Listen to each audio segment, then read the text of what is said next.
আসসালামু আলাইকুম দর্শক, আশা করি সবাই অনেক ভালো আছেন। আজকে আমি আপনাদের একটা মজাদার নাস্তার রেসিপি করে দেখাবো।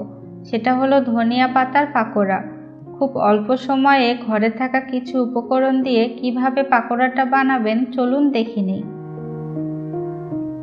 এখানে আমি 1 কাপ ধনেপাতা ধুয়ে কুচি করে নিয়েছি, সেটা দিয়ে দিলাম।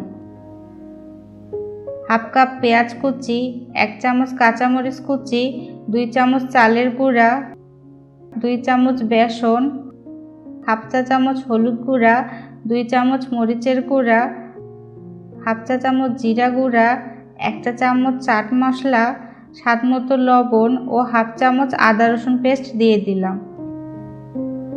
এবার সব কিছু একসাথে ভালোভাবে মেখে নিব।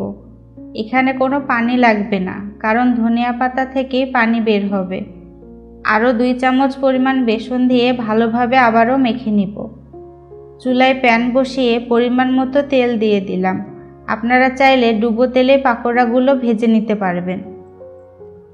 তেলটা গরম হয়ে গেলে গোল করে পাকোড়ার শেপ দিয়ে তেলে ছেড়ে দিব। চুলার জাল মিডিয়াম লোতে রেখে পাকোড়ার এক পাশ গোল্ডেন করে ভেজে নিব।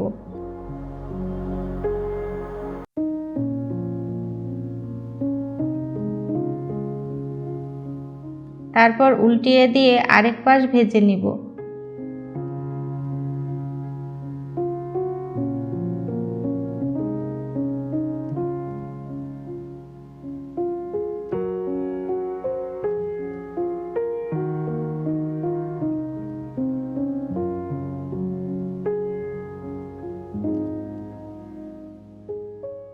তারপর একটা ছাঁকনির সাহায্যে পাকোড়াগুলো তেল ঝরিয়ে উঠিয়ে নিব।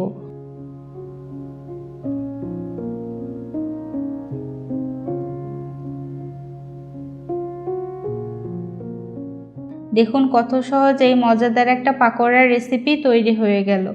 গরম গরম টমেটো সস দিয়ে খেতে অনেক মজা লাগে এই ধনিয়া পাতার পাকোড়াটা। আশা করছি আজকের রেসিপিটা ভালো লেগেছে। ভিডিওটি ভালো লাগলে লাইক, কমেন্ট ও শেয়ার করবেন। মজার মজার রেসিপি পেতে চ্যানেলটি সাবস্ক্রাইব করে পাশে থাকবেন। ভিডিওটি যদি আপনি ফেসবুক পেজে দেখে থাকেন তাহলে আমাদের পেজটিতে লাইক দিয়ে রাখবেন। আমার জন্য দোয়া করবেন। আল্লাহ হাফেজ।